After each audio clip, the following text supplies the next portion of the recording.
Okay, we are recording. All right, you ready? I'm ready. All right, in 3, 2, 1.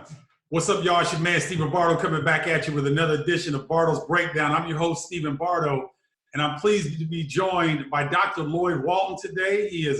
I consider him a friend. He's also quite an accomplished, hold on, man. I got tongue-tied. Let me do that again. Come on. In 3, 2, 1. What's up, y'all? It's your man, Stephen Bardo, coming at you with another edition of Bardo's Breakdown. I'm your host, Stephen Bardo. I'm really pleased to be joined today by Dr. Lloyd Walton. Dr. Lloyd Walton's a former professional NBA basketball player, is doing some great things in counseling, is a new author, and just an all-around great guy. Dr. Lloyd, how you doing today, brother? Man, I'm good. I'm quarantined, right? I'm doing what I'm supposed to do, and I'm making the best of it, man. It's good to be on. There you go. Because, hey, you know what? Ain't no sense of running around here in fear, nothing like that, because this ain't nothing to be afraid of. We just got to sit still for a while, right? All right, just got to do what we're told to do, man, and I'm doing that. I don't like having all these snacks because I don't have the discipline not to chime in and like, all right, I need to eat some of this, I need to eat some of that. That's my only drawback, Stephen, honestly. Hey, I think a lot of people are like that, Dr. Walton. I'm telling you, man, I know myself, my stomach is pushing my britches a little bit. So, hey, we got to stay solid, man.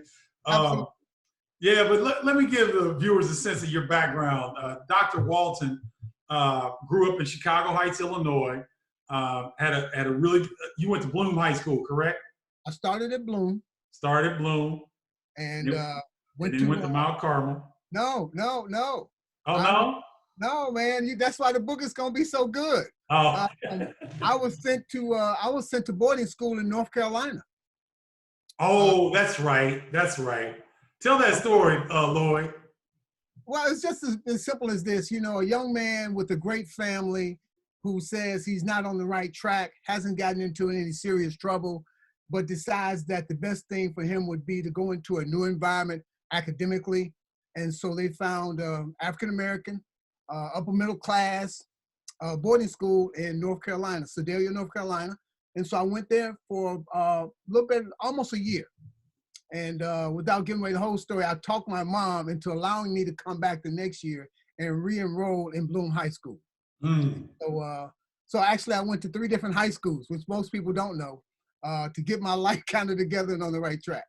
Oh, hey man, you know what? Sometimes it takes people different periods of time, but it doesn't stop you from achieving greatness, right? It does not, man. The only thing that stops an individual is to stop, right? If you keep going forward and it's something that you really and truly want and you're willing to grind, right? That's the biggest thing I think for most of us. We just have to grind. Everything is not going to be easy. And sometimes it's not even about whether it's easy or hard. It's just necessary if you want to move forward. And that kind of picked up that kind of motivation as I went through life. And so here I am today, feeling pretty good about some of the accomplishments that I've had.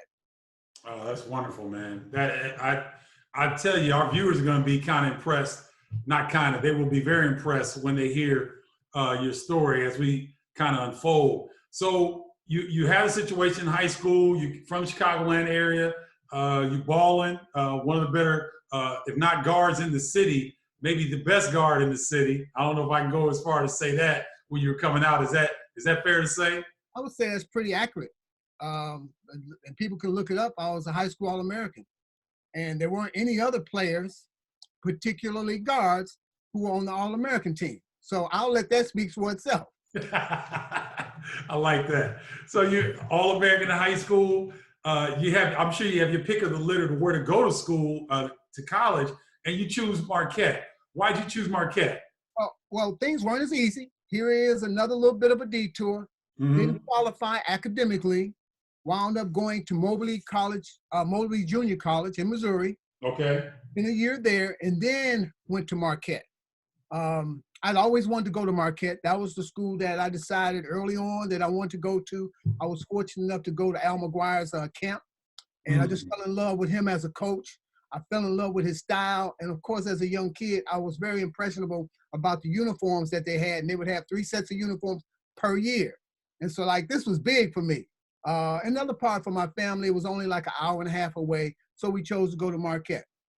Okay. And so how was that experience at Moberly Junior College? That's over in Missouri, correct? Yeah, absolutely. Yeah. How was that experience for you in terms of leaving the city, going to a more rural location, and maybe being where you maybe didn't want to be at first? Well, I look at life, Stephen, in retrospect, certainly now that, it wasn't a loss, it was a learning experience. It was a rural area.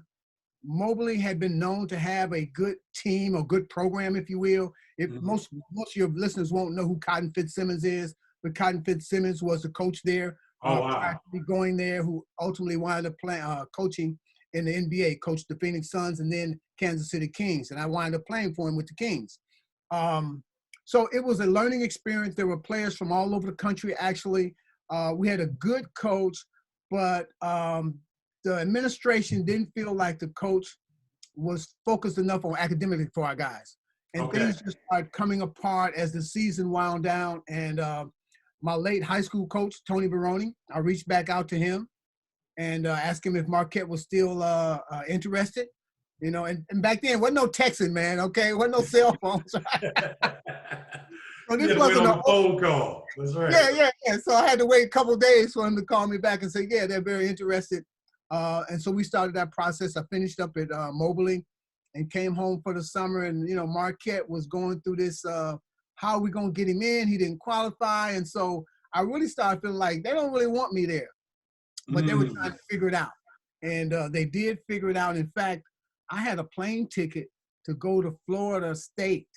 Okay. It was that close. Um, and the day I was going to leave, my mom is bombarded with call after call after call from Dick Versace, who was like the head of Al McGuire's camp, Howie Fagan. I mean, you name them, they were calling saying, Al really wants your son. So, and I really wanted to go. I'll tell you about 1:00 that day, we get a knock at the door. My flight is to leave at 5 that evening, and it's Rick Majerus. And Rick Majerus said, Wow. yeah, Al told me to come and get you. Don't let you get on a plane and go anywhere. So we're going to drive back to Milwaukee. And that was, gosh, man, it was one of the best things I ever did. Um, I had a great time at Marquette. I mean, a really, really great time. I actually grew up. I had an opportunity to do what I love, and that was play basketball. And I also found my rhythm, if you will, in terms of being educated. Okay. Finding out that that's something that I desperately was going to need at some point in time. So wait a minute. For the viewers that don't know, because I'm a historian of the game, Dr. Walton just dropped some Hall of Fame coaches on y'all that maybe just went over your head.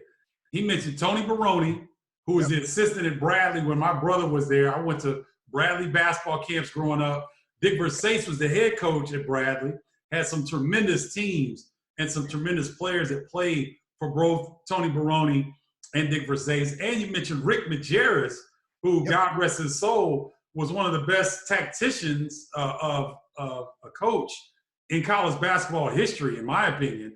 And they all were underneath Al McGuire, who was a legendary Hall of Fame coach that led Marquette to the national championship. So I just wanted to fill our viewers in, Lloyd, because we sit here and throw these coaches' names around, and it's like, it just reminds me of how rich college basketball was then, in terms of like a guy like Al McGuire having his guys and them learning the system under him, how big his coaching tree must be.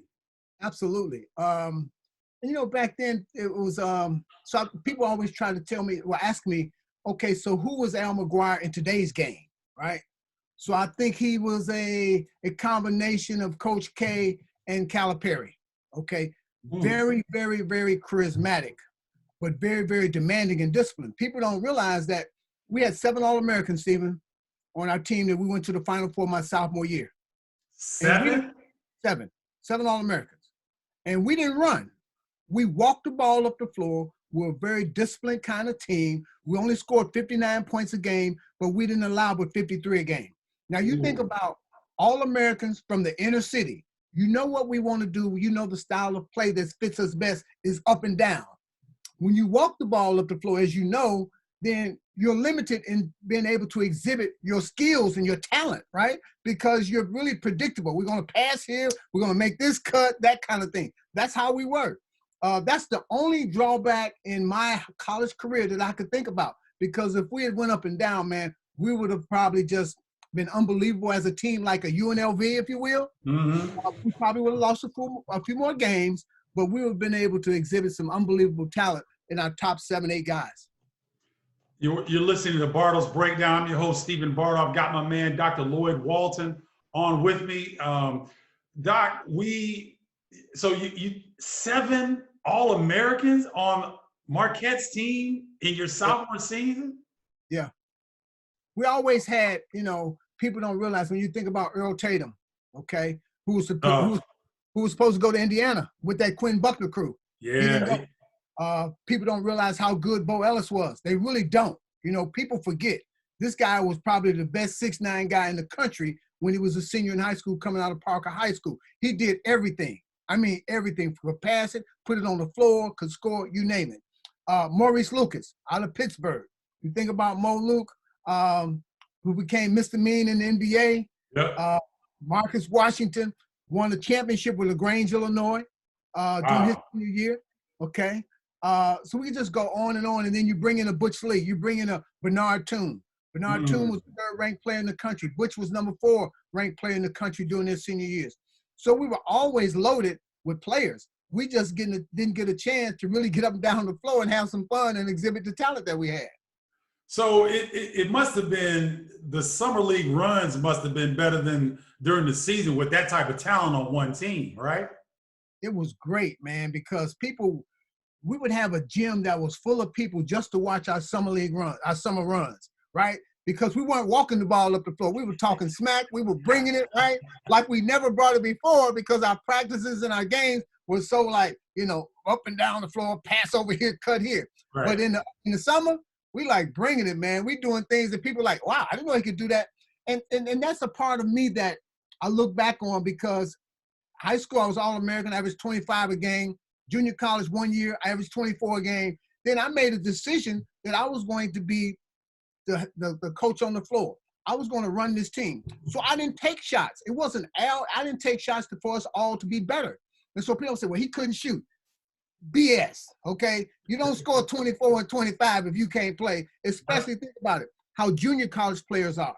That's like almost in the G League. Everybody got to get theirs because they got to move on. Yeah, true. Great point. Yeah, so but again, I have no regrets about it. I had some great friendships, some long-lasting friendships, and probably the best 4 years of my life in terms of sports. Okay. Can you remember something that you learned from that time, Dr. Walton, that you continue to use today? I mean, like, for example, Lou Henson used to tell us, our college coach, you are creatures of habit. Sure. And he would always say that, man. It would drive me crazy until I had kids. Then I understood exactly what he was talking about. Was there anything that Coach McGuireism or anything that you learned from that period that you still use today? Absolutely. I use it in my everyday life, and particularly in work. And it's kind of simple.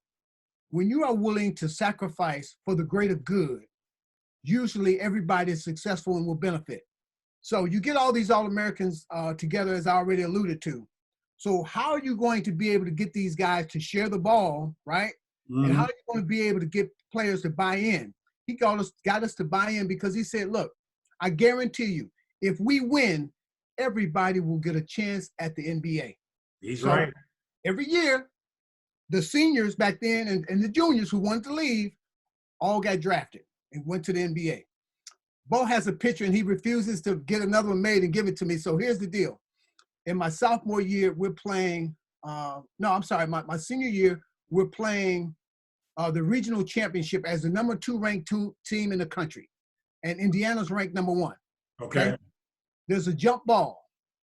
All 10 players in that jump ball to start the game were drafted into the NBA. Wow. And you can go down the list from Quinn to Abernathy to, Scott May, Kent Benson, and I'm missing one, Bobby Wilkerson. Wow. Right? Then you look at, myself, Bo Ellis, Maurice Lucas, Jerome Whitehead. I'm sorry, Butch Lee, because Luke had left, and Bernard Toon. Jerome Whitehead? You played with Jerome Whitehead as well? Yeah, yeah. Ooh, y'all had a whip. We were loaded, man. We were loaded. Man, Yeah, that's crazy. So, now, go I'll ahead. tell you this story.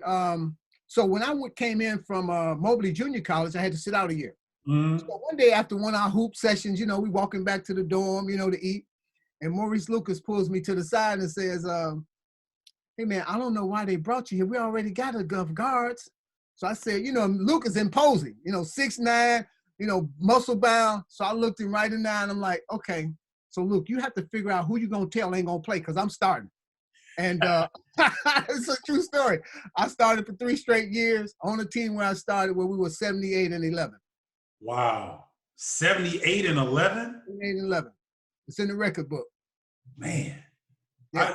And see, ladies and gentlemen, see, I'm Dr. Lloyd and I, we work together, we hang out, whatever. And one of the most humble guys I've ever met, because every time I talk to him, I learn something new about his Marquette experience and how tough they really were. You know, people run around and talk about the Flying Illini and Fab Five and all that. But when you talk about 10 guys in a regional final, Yeah. all being drafted, Yeah. I'm not sure that we see a lot of that in this day and age. You see Kentucky will have some thoroughbreds, but usually the other team doesn't have that many pros. So when you talk about a regional final when Marquette and Indiana link up and all 10 guys in that jump ball are drafted into the NBA, and ladies and gentlemen, that wasn't the draft that we have now. That was it was a smaller draft, wasn't it, Dr. Walton?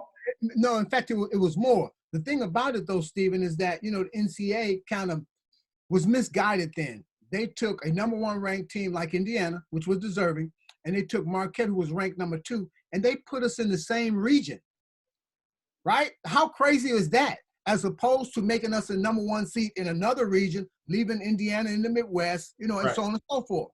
Years later, they changed that seeding method, right? Because that didn't work. So we wind up playing, as we should have, in the regional championship instead of in the Final Four or in the championship game. Right. Okay. All right. So you have a wonderful career at Marquette. You were All-American, correct? Yep. So you became All-American high school. You're now All-American at Marquette. And who did you end up being drafted by, Dr. Wall? I got drafted by Milwaukee. I was the 40th pick in the draft. And I was disappointed. I was disappointed as hell, man, because I had been courted by this guy by the name of Jerry Krause. People only know Jerry Krause as being the GM of the Chicago Bulls. Prior to him becoming the GM of the Chicago Bulls, he was, how do I want to put this in a nice way? He was kind of like the gopher for Arthur Morris, who was the big time agent, sports agent, who lived in Chicago. Okay. So he would go out and make the contact with the players, right? So he could bring them in and Arthur Morris could represent them. So I was courted the last 3.5 months before the draft by Jerry Krause. And we talked about, you know, at the latest, late first round, maybe early second. So Okay. I'm looking forward to that, right? And on draft day, I get picked as the 40th player picked. And I'm disappointed. I'm like, man, this is not what I planned. What am I going to do? And I get drafted by the Milwaukee Bucks, who actually did have like 5 guards on their roster. And they drafted Quinn first. So I'm like, okay, I got no shot, man. You know, my dreams are coming to an end, man. But as I alluded to earlier, I talk about the grind, and I just grinded. You know, I wasn't familiar with the business of basketball. Another person, let me tell you this quick story. Another person who's in my book is the first African-American general manager in NBA history, Wayne Emery. Wayne Emery drafted me, and I went to Summer League, Stephen, and I'm playing my butt off, and I'm like, but I don't have any money, okay? Mom, you know, mom's still struggling. Yeah. So I come home, and I don't have any money after Summer League, and I called Wayne and said, hey, Wayne, I'm ready to sign. He was like, whoa, have you talked to your agent? I was like, no. He said, well, look, I can't do that, man, okay? This is a professional thing. We're not going to break any rules. You call your agent and tell your agent that you're not going to sign, and then call me back. So I called Arthur Morris. I told him, hey, man, I'm getting ready to sign with Milwaukee. We don't have any money in my family. And so I need some money. He was like, it's a bad idea. It's a bad idea. But he didn't offer me any money. Okay. So I called Wayne back, and Wayne's such a classy guy, man. I said, man, I called Arthur. I told him I was going to sign. He said, okay, well, come on up here and tomorrow and sign your contract. And instead of, okay, this is blow people mind. Instead of your $5,000 bonus, I'm going to give you $7,000. And so I got my $7,000 bonus. And I put Wayne in the book. He was interviewed to be in the book. Just a classy guy, real special. And then I started my career with the Bucks. Okay, so you started your career with the Bucks, even though there were 5 guards on the roster. How did you fight your way onto a roster spot? Well, I was saying that the business of basketball was that the Milwaukee Bucks, who had just won a championship several years later, were really trying to get rid of those guys who were on the roster. Oh, right? I see. Okay. So the only person that really was there that took me on his wing, who I knew, was Bobby Dandridge. Oh man, Bobby Dandridge could play. Right? Woo! So they started parsing guys out. You know, Gary Brokaw, who and I established a relationship, from Notre Dame. Yep. Jimmy Price from Louisville. I mean, just on and on. And next thing you know, we have a very, very young team. We had Alex English who came in. We had Quinn Buckner who came in. So we had a very, very young team. So I grinded enough to make the team. But it's a story I just found out a year and a half ago. I go to Marcus Johnson's, who became a teammate a year later. I go to his retirement ceremony in Milwaukee. And our trainer comes, who back then. And him and I had taken a walk on a Sunday just to get some exercise. And he said, you know, Costello wanted you out of there. He didn't want to keep you. I said, what do you mean? He's because I got hurt in training camp. And so now, you know, they can't cut you if you're hurt. So every day I'm going in for training, right? I mean, getting rehab, right? He said, Costello used to come in and say every day, how's Walton doing? And I said, he's not ready yet. He said, well, get his ass healthy so I can cut him. but you know, that's part of it. I withstood it. And, you know, lo and behold, the season started. We have a terrible start because we're young. We're 3-10, and they fire Larry Costello and hire Don Nelson, the winningest coach in NBA history now. Wow. Okay. Yeah. In fact, I got Nelly's in the book as well.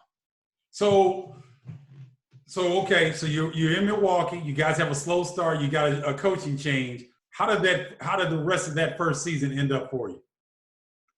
It was twofold, right? This is a binary process. One, because I made it where I wanted to be. I wanted to be in the NBA. I never thought about getting to the NBA and then winning. It was just, can you make it to the NBA, right? Right. And I was telling Damian Wilkins about a year ago, I wasn't so concerned about being able to make a team in the NBA because the Bucks players would come up to Marquette and they would work out with us about a month before the season, getting in shape. Mm-hmm. So I knew I could play. But what people don't realize back then, what I was concerned with more than anything else, Stephen, was, am I going to be able to make this quota? At that time, there were 2 Caucasian white boys that had to be on the team. Okay. Would I be able to succumb? I mean, would I succumb or would I be able to beat that out?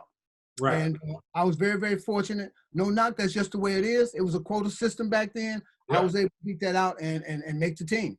But we were getting our butts kicked, man. We were getting our butt kicks, but we were learning. And Don Nelson, as you know, coming from Boston, winning 7 NBA championships, the first day he walked in after Costello was fired, he said, all right, guys, the shit has hit the fan. We're going to change. We're going to beat everybody coming here in terms of being in condition. Now, we're not going to win right away, but we're going to be conditioned, and we're going to set the tone now that you're not going to get an easy win when you come play the Bucks. And we all bought in. And I never will forget that the San Antonio came in with Iceman and Larry Keenan. Man, well, I know they didn't think we were going to play hard or we were that good. Man, we ran them out there by 30 points, man. We beat them like they stole something. But that's when the tone was set, the culture changed, and Milwaukee got on the right track for probably the next 15 years. Wow. Okay. And then you played with the Kansas City Kings as well? Played with the Kings. I think that was, I had the most fun in my NBA career playing with the Kings. We had Phil Ford, who was the #1 pick at this draft class. Sam Lacey, who was a veteran, one of the funniest guys I'd ever met, who was a first-round pick. Otis Birdsong. Oh, heck yeah. Scott Wedman, Reggie King from Alabama. So we had a slew of great guys, but a lot of different characters, man. There was always something going on, man. It was the most fun year I'd ever had in the NBA. And we made the playoffs, and we were beat in the playoffs by the Houston Rocket team with Moses Malone. Wow. Yeah, Okay. we went 5 games when we really thought we had a chance. Man, so wait a minute. So you've been drafted in the NBA. You had to make a opening day roster. You stick. You play in the playoffs. I mean, you've pretty much done everything that you can do in the NBA, huh? I'll be honest with you, and I don't want to get into this part because it's in the book. It's really a good part, but because of my own decisions and behavior, I should have played a lot longer. Mm.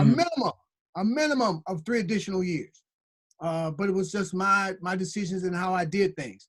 But you know, it's one thing to have a dream and be able to realize your dream. And the crazy part about it, Stephen, is to get paid for it. There you go. Don't get no better than that, man. You know, you get that check, you're like, oh man, I really, really made it, man. Yeah.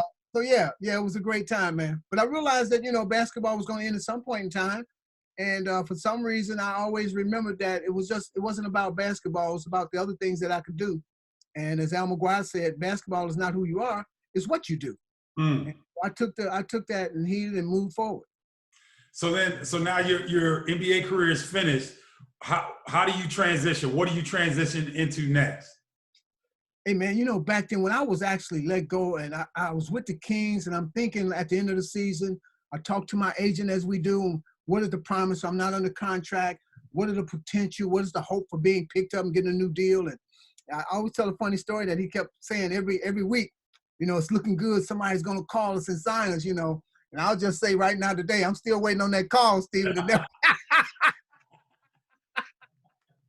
It never happened. So, but I had a great family to help me get on the right track. Like anybody else, you know, you start off, you get your resume, and you feel like, well, only thing I can put on here is basketball, right? Yeah. So you got to use your contacts, the networking, and the networking mainly was done by my family who knew people in the city and what have you. And I got a city job, and I enjoyed it a lot. But I'll tell you at one point in time, I remember coming home after getting paid, and I didn't even look at the check. And so I just threw it in my little briefcase. And so I'm at a stoplight. I was like, oh yeah, I got paid, man. And I remember pulling the check out, and I'm expecting a baby now. And I looked at the check. I was like, oh Lord, this is not gonna work. This is not gonna do it, man. What am I gonna do? Right. That started me to think about, okay, how can you make more money? And what I came up with, you need more credentials. And next credentials that I needed was to get a master's degree. And it took me a while, it took me a few years to settle in and find the right situation and all that. And I continued to work. I got job after job. And I'll tell you about one of the jobs I got was so good where I was working for another city job. And I come in one day and my boss says, I got some bad news for you. I've been on this job about 5 months. I loved it. I was going into the schools, you know, dealing with the kids and what have you. And I go in, she says, your job is not going to be funded after next month. I'm like, you got to be kidding. Man, this is like only 5 months, and I love this job.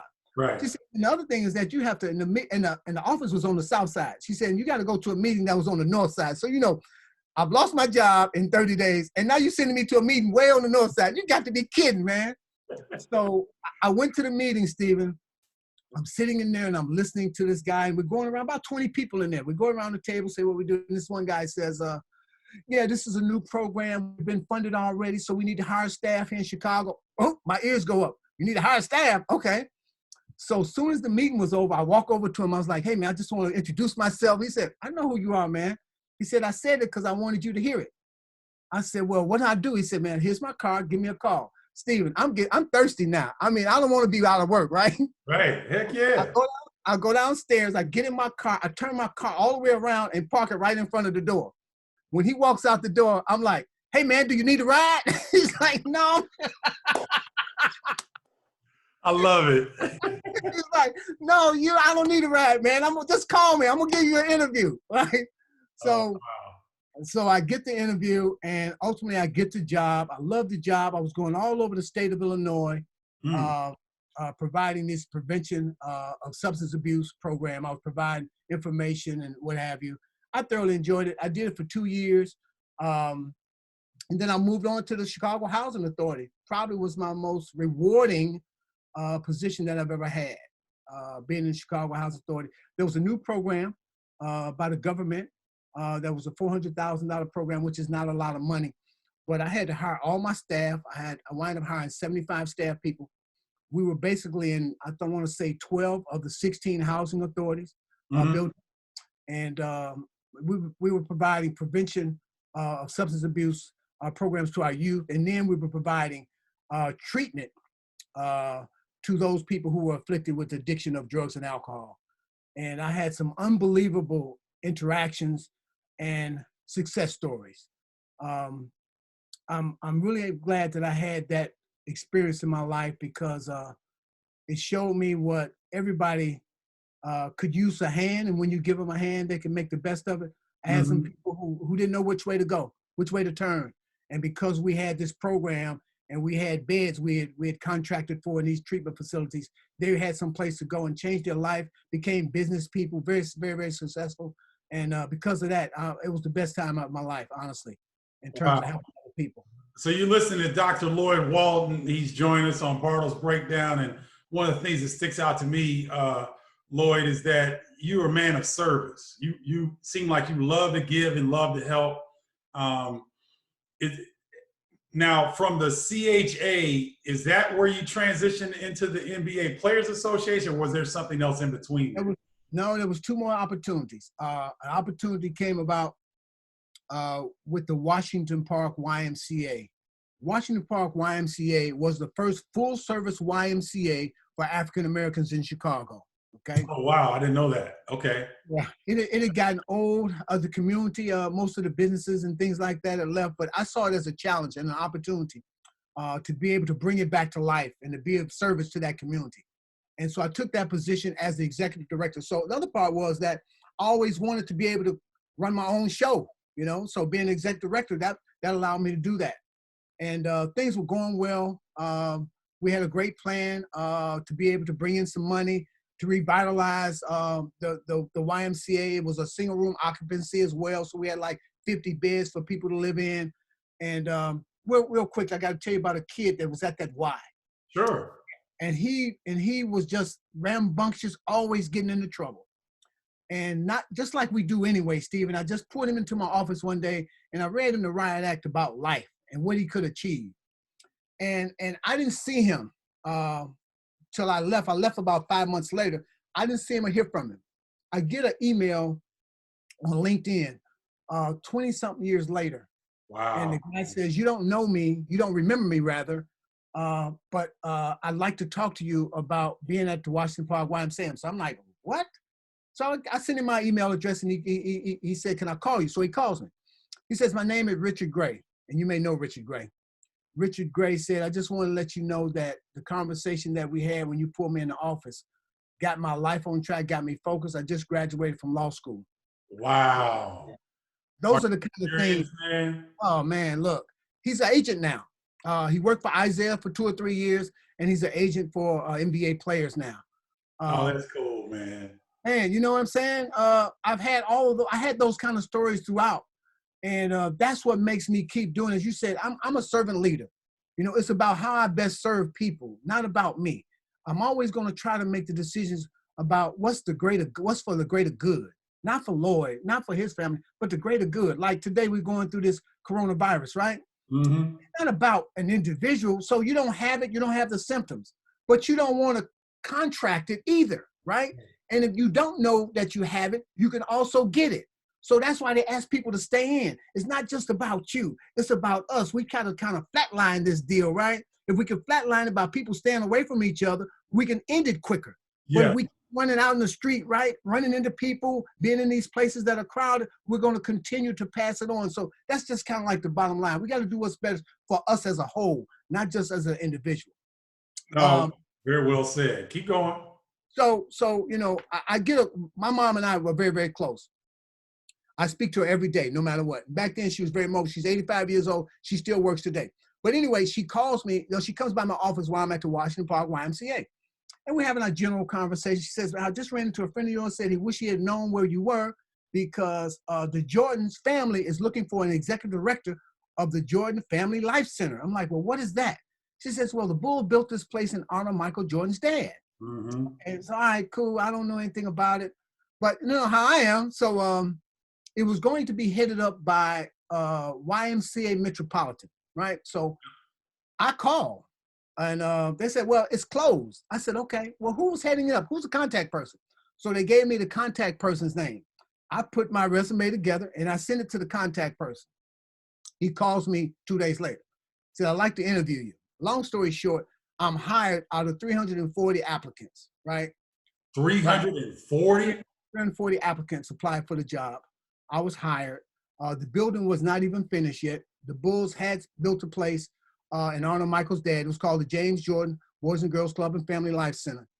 Huge place, 40,000 square feet. Here again, now it's my opportunity. I put in all the SOPs, the standard operating procedures. I hire all the staff. I mean, we pop in and I know this is going to be great for the community.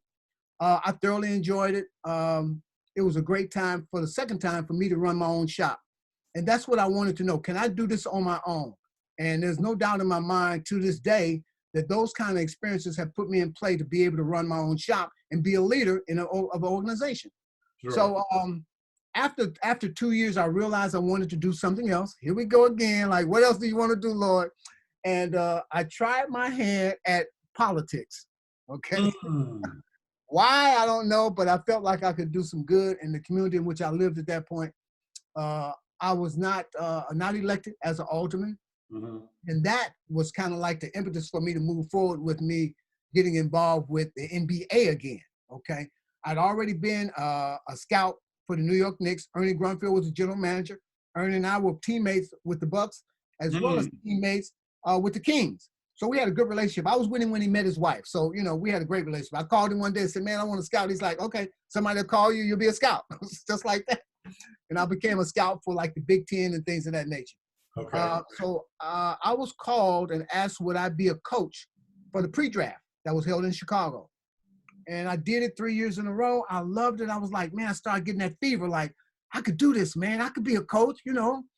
And I took a job as a coach for, back then was the D-League. Mm-hmm. Right? And it was owned by Isaiah. And it only lasted for me for a half a season. It went bankrupt. It closed down. Yep. So now I'm looking like, see, I got to go back home. I don't have a job. Like, this is crazy, man. Nevertheless, I put out feelers, kept networking. And the following year, during the season, I meet with Purvis Short. Yep. And Purvis Short and I talked about a position with the Players Association. And he actually hired me, even though Billy Hunter was the executive director. I didn't meet Billy till 4 or 5 years later. Purvis and I had breakfast at the Hyatt downtown. He said, man, I'm telling Billy to hire you. He hired me 21 years later. I'm here now as a senior career counselor for the NBA and the NBA Players Association. Man, that is a wonderful transition of the different responsibilities you had, the different opportunities you had, and how you really maximize those. And it seemed as though from just listening to you, Dr. Walton, is that each opportunity taught you something that aided you moving forward, it seems like. And so now that you're with the NBA Players Association, can you kind of describe what your role is? I know you said your title, but can you describe your role and how you work with NBA players on a day-to-day basis? Absolutely. Well, from the time a player comes into the league, there's three of us that do this. 3 of us beside me. We are responsible for helping players prepare for that inevitable ball stop bouncing. Okay, what are you going to do after your career is over? Life after basketball. And so we've created a number of different programs like real estate program, technology, sportscaster. We just have a plethora of programs for players. Now, mind you, when you played and I played, we didn't have any programs. That's right. We got let go, cut, retired, and they said, all right, we'll see you. And then we had to go figure it out, right? You had to figure out that basketball was going to be your next career as an announcer, as an analyst, and all that stuff. I had to figure it out. Mm-hmm. So today we tell players, you can come in and make a decision about what it is that you really want to do. And if we don't have a program, we will create a program with the best experts in that field, not just us, the best experts in that field, to bring that program to educate you and inform you about that particular industry. And that's what we do. I always say, I don't want you to leave like I had to leave. I sat on the couch for 2 weeks and didn't know what which way to go. You Yeah. don't have to do that. The fact of the matter is that our players now can start doing whatever it is that they want to do while they're playing. What better way to make that adjustment and that transition? Because if you do it the right way, the transition could basically be seamless and you will into your next career. No, that's so well said. I mean, it's incredible the resources and opportunities that the players have through your organization. I've been privy to it, obviously, because I know you and I know Tim McCormick. Mm-hmm.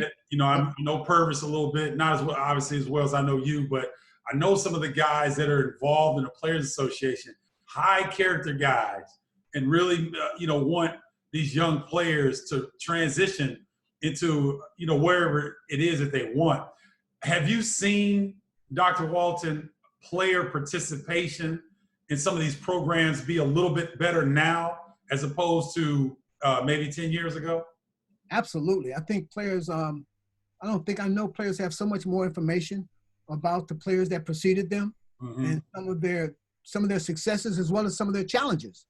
And so they've come to find out and really believe that if they really wanted to do something outside of basketball, that we'll be here to help them, guide them, direct them, and bring that information to them, right? That knowledge, right? To be able to, because here's what happens, Stephen. Think about this. Like when you're in college, you come out of college, you want to play in the NBA or something, and you start thinking about the end, there are probably two or three different things that you might want to do, right? And so we believe that we're going to start with the one that you're most passionate about. So we're going to start with that. Now, that might not be the one that you really feel good about. And I'll give you an example. There have been guys who said, well, I don't go into your broadcasting program. Fine, we'll set it up. It's in the summer. Prior to last year, we were at Syracuse, Newhouse School of Broadcasting. Great school, great staff. And then because it's not what they think, it's not like talking to your boys in the locker room, as you know, right? You have to be articulate, right? You have to be able to explain this game and what's going on to the average fan. And guys will be there saying like, man, this is not what I want to do. I can't do this. But the win is that now you scratch that off the list and we move to the next thing, right? So it's a win-win when you try these things. Don't give up. And so our players have gone through that process. And we found players who really thought they could be broadcasters wind up in real estate, right? Because that was the next thing, right? We have 3 or 4 different experts we bring in every year to help guide them and direct them. And then what the bonus for us is that we bring in a lot of former players who are also successful in real estate, for example. So now you get a chance to talk and hear from a guy who sat in those same seats, had that same experience that you had, and here's some of the things that they should have done and some of the things they do to be successful in this different arena. So we try to think of everything we possibly can to make their life, I won't say easier, but much more informed, okay? Because more information you have, the better you are to make a wise decision. Wow, that's incredible.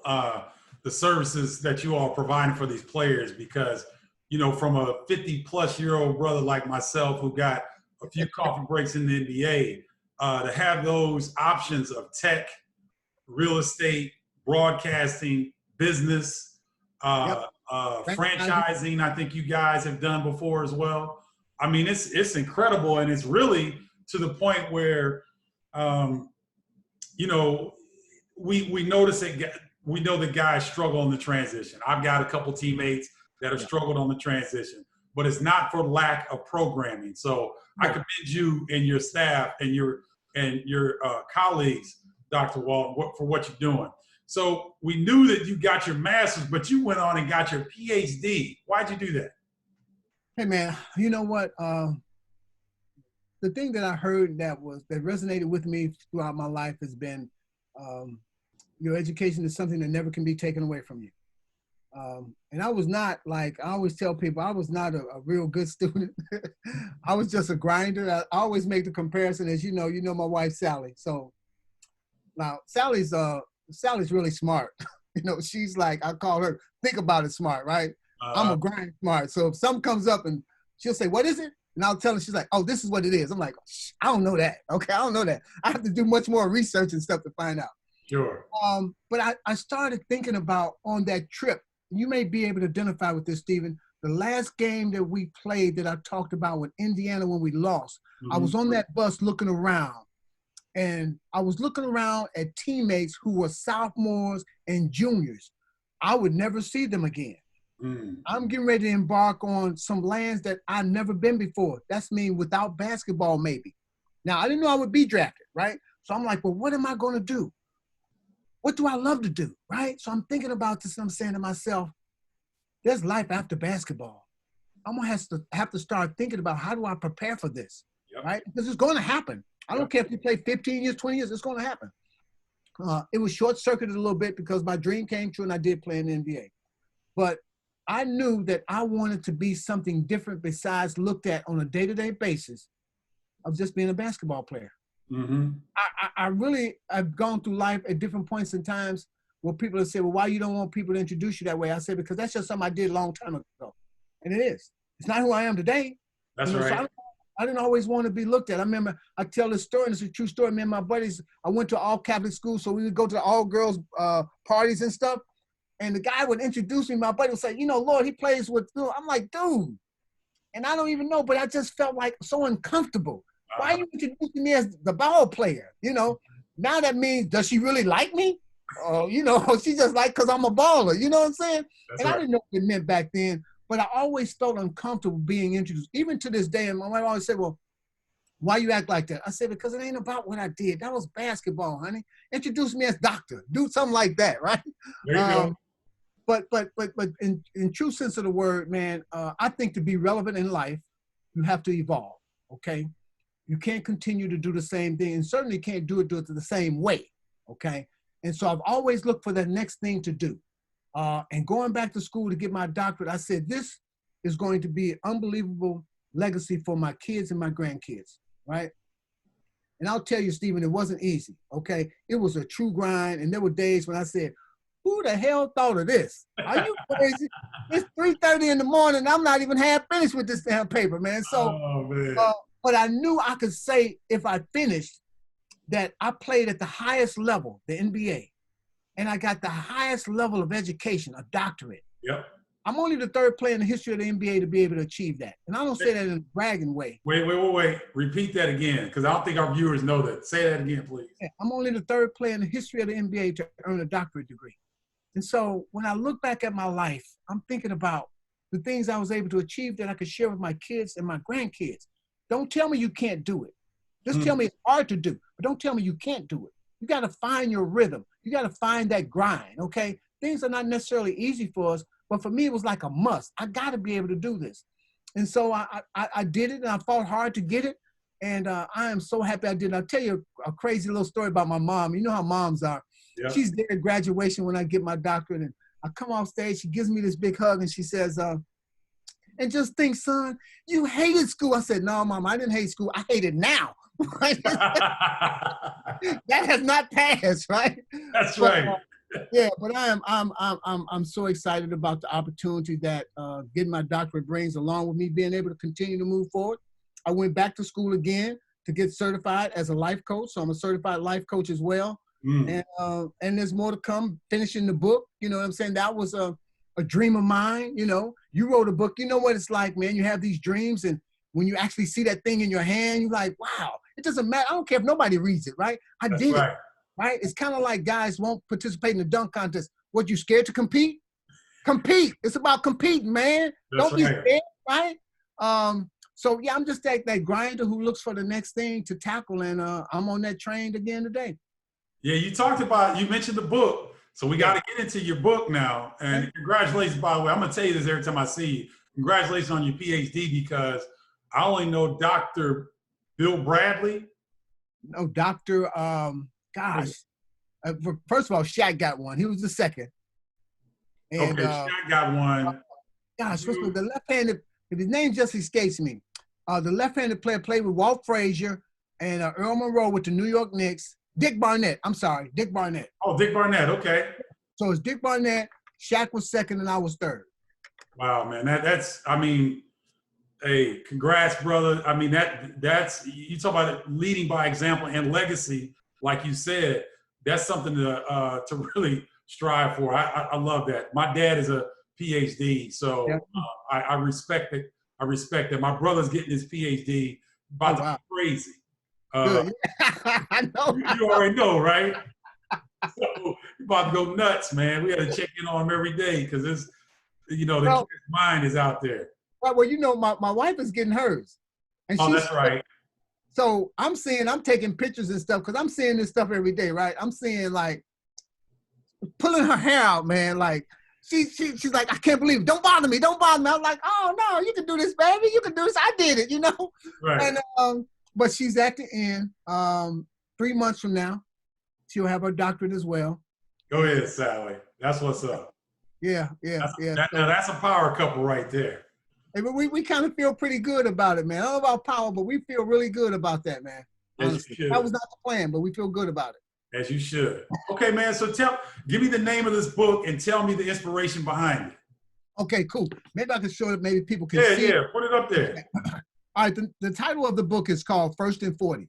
And what you see on the cover is me embedded with a group of people, right? And on this picture was taken in 1941. And so the picture has my great-grandfather, he's the only male with that group, and my grandmother and their kids. At least 9 of their children is on this picture. 3 of their kids had already passed away, unfortunately. And one of them was a male child, right? He lived for only 3 months. None of those women on that picture, none of them, and none of their kids, none of their daughters had a male child until I was born 40 years later. Wow. That's how I came up with the title of First and 40. It's really a memoir of reverence, realization, destruction, reconciliation, and reinvention. I've been thinking about this for the last 10 to 15 years, and I just thought, like, everybody's got a story. You know, I'm not special. Everybody's got one. I wanted to tell mine, to leave it as part of my legacy, but to tell a little bit about my journey rather than somebody think they know. I'm going to tell you, and if you read the book, you'll know. So what I did was I had 10 people interviewed that were very close to me, who knew my life intimately. Obviously, my mom, Sally, Don Nelson, Wayne Emery, Junior Bridgman, who was a teammate, Marcus Johnson, who was a teammate, and some other friends, right? So I tell the story from being born, being the first male child born in 40 years in my family, and all of the reverence that I got, right? The love, right? I mean, you know, it's unbelievable. I don't know that everybody don't get this, right? But I got all these women around doing everything for me, man. I mean, to the time I'm like 14. Steven, I never learned how to cook because I never had to cook. Right. I was told to get out of the kitchen. I know nothing about washing clothes. Washing clothes? Are you kidding me? When I finally lived by myself, I used to take it to the washing machine. I mean, to the laundromat and say, wash it for me and fold it and I'll pick it up. Right.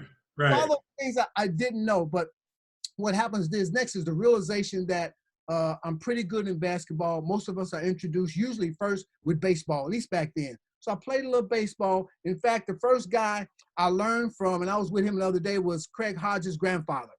He was the first, back in Chicago Heights. Wow. Then I fell in love with that basketball when it went through the hoop the first time, and I heard it, Stephen. I heard it, man. I was like, I got to make it do that. I got to make that sound. That's right. Right? So I just play with not a goal in mind. I just playing, you know, high school and grammar school. I just play.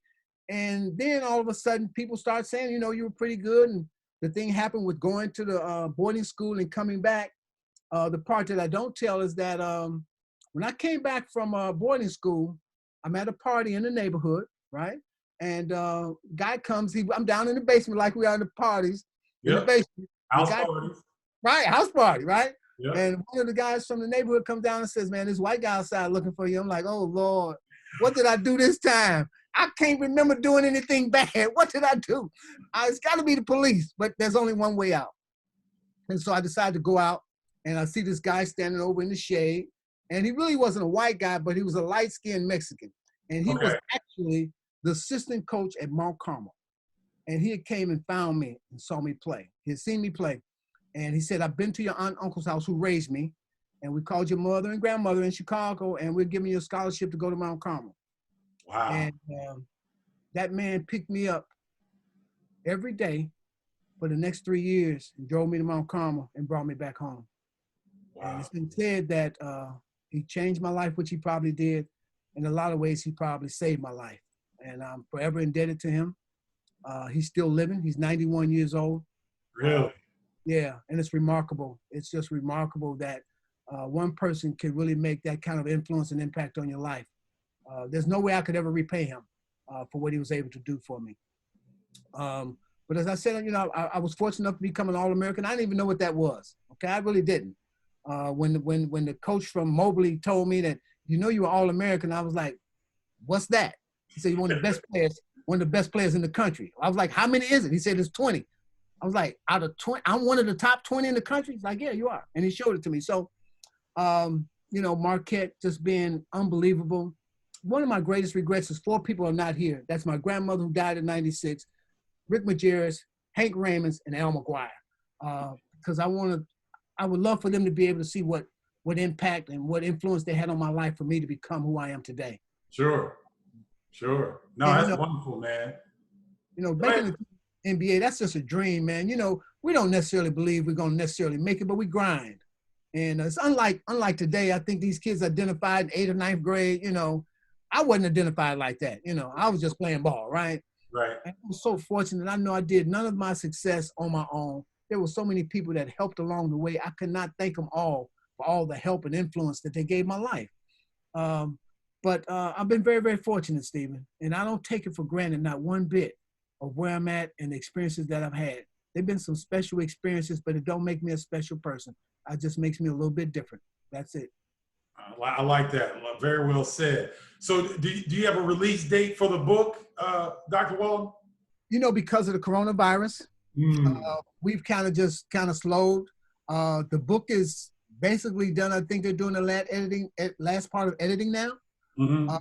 I just got, it should be coming in tonight. The foreword was written by Michael Wilbon, another Chicagoan. Wow. That's what's up.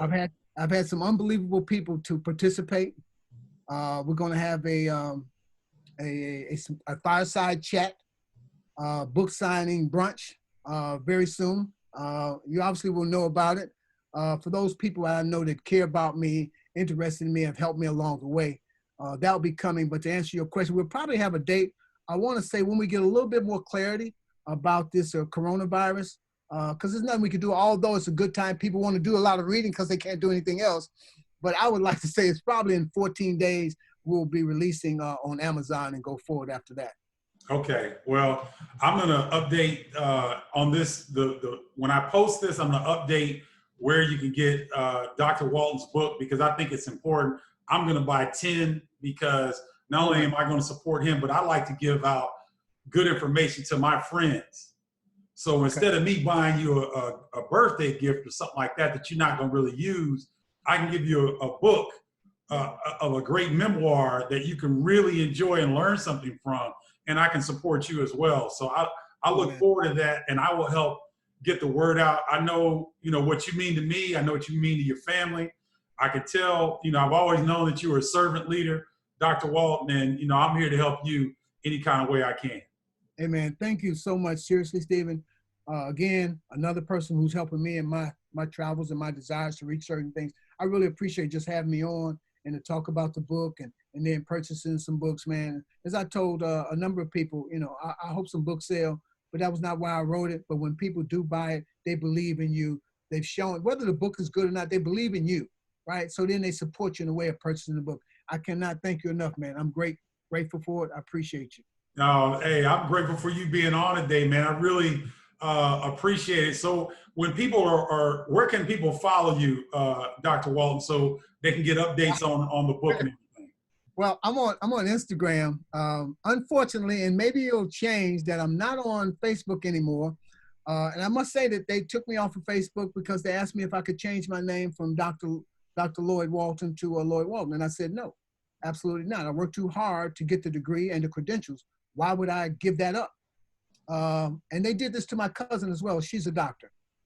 So they've done these to a few people, but they've not done it to everybody, because there's some people, as my cousin shared with me, I didn't say it, she said, hey, there's a guy I know who doesn't have a doctorate and he uses the credentials and he didn't even finish high school. So I don't really know what that's about, particularly when we get infiltrated by other countries and what have you, propaganda and what have you, that they would do this to me. So I'm going to try one more thing probably in the next couple of days, because they wanted to know if I had any bills in my name. And I was like, I incurred my bills long before I got my doctorate. So I'm not going to change that. And my cousin was telling me, she said, well, I got my checks and stuff like that in my name, but I don't want them to have that kind of information, and neither do I. Sure. So for the sake of promoting the book, I may acquiesce just for that purpose, because I don't really need the social media like that, but I will use it to benefit me in the marketing my book if they don't accept Dr. Lloyd Walton and the things I have for them to show that. I gave them my degree. I sent my degree so they could see that as well. So I don't understand how they come up with this questioning, but it's all good. It's all in God's hands. I'm cool with that. There you go. So we're on IG?